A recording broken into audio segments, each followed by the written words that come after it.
There's a story, a true story about Don Shula. Now, Don Shula, for those of you who don't know, was one of the winningest coaches in the NFL for years. He was coach of the Miami Dolphins and led that team to 4 Super Bowls and won 2 of them. And he also won numerous titles of distinction throughout the United States. So he was a very famous person, actually. Anyway, this one summer, Don took his family up to a very small town in Maine for a vacation. And this one day, it was a rainy day, so they decided to go to the local movie house. So they went down to the movie house and entered the lighted building, and as soon as Don walked in, everybody stood up and applauded him. And this sort of brightened his spirit that day, and so pretty soon a man came over and shook his hand. And Don said, "I'm very flattered by your applause and you're recognizing me, but tell me, how did you know who I was?" And the man said, "Mister, we don't know who you are, but we just know that if you and 4 other people didn't come in today, we wouldn't have a movie." He who exalts himself will be humbled, and he who humbles himself will be exalted. You know, I think we all err against humility at different times in our lives.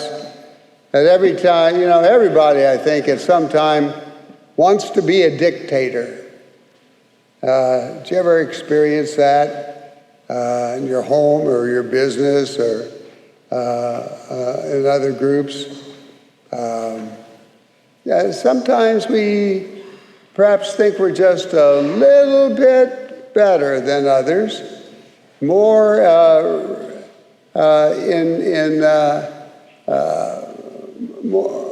more deserving of importance, of being shown the special place, and so on. But Jesus doesn't want us to be like that. He wants us to be humble.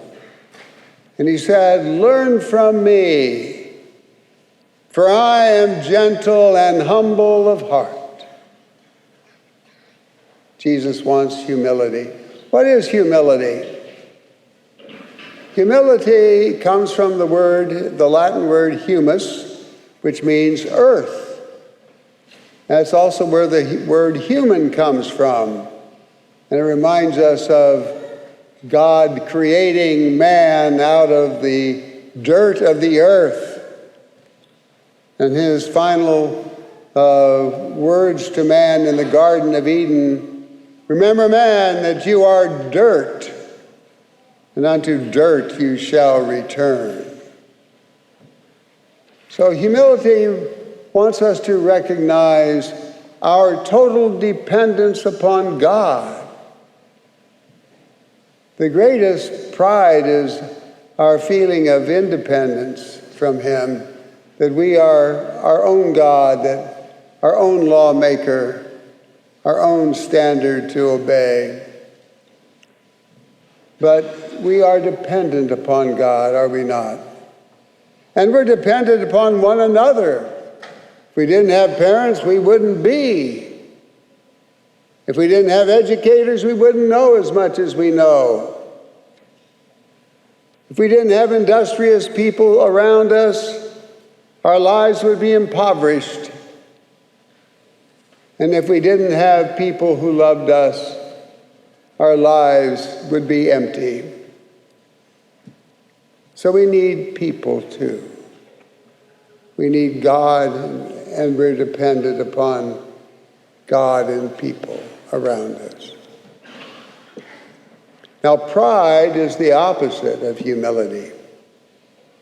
And pride says, "I don't need anybody."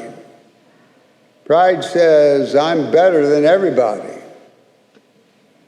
Pride, the big example, of course, is the devil. The devil thought he was equal to God, and he fell into hell. And he deceived Adam and Eve, and they fell from grace. He is the deceiver. He is the liar. Makes us think we're better than everybody else. Arrogance is a form of pride. And we can be arrogant in our speech, in our words, in our actions. We can be arrogant to others. We can be arrogant against the earth. You know, the reason I say that today is because Pope Francis has declared this day, and all week actually, as a week of prayer for the care of the earth. And he recognizes, as we all should, that our beautiful earth that God has given to us, this beautiful earth of ours, with all of its beautiful parts, we have desecrated in many ways. We have polluted our air, polluted our waterways, our oceans. We have polluted our land. God made us the stewards of creation, but instead we have exploited it, and we have almost destroyed it. And so we are to pray for the care of our earth that God gave us, this beautiful earth of ours. You know, the one outstanding example of humility is Jesus Christ himself. Jesus, who said, "Learn from me, for I am gentle and humble of heart." St. Paul says of him, though he was divine, he did not cling to his divinity, but he emptied himself, taking upon himself our human condition. He traded his royal divinity for our human nature, with all its limitations, with all its defects. And he also traded his royalty for a crown of thorns. And he entered into that terrible state of his passion, whereupon he finally died, crucified to a cross on Calvary, all for our sake. So he was the soul of humility. He wants us to imitate him.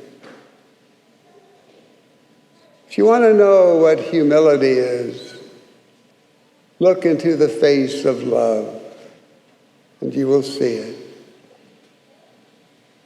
I have a little prayer I'd like to share with you. I entitled this prayer, what did I entitle it? Humble Jesus. Humble Jesus, teach us, Lord, to take the lowest place, to live our lives in service here, strengthened by your grace. Take away all arrogance, Purify our hearts. Pattern our lives after yours. Humility impart. Oh, give us joy in serving you. With compassion, gift our lives for your poor and suffering. In us, charity revive. You are our example, Lord, of true humility. Gentle servant of us all, you tell us, learn from me. If we take the lowest place, humble service our desire. When our life is over here, you'll tell us, come up higher.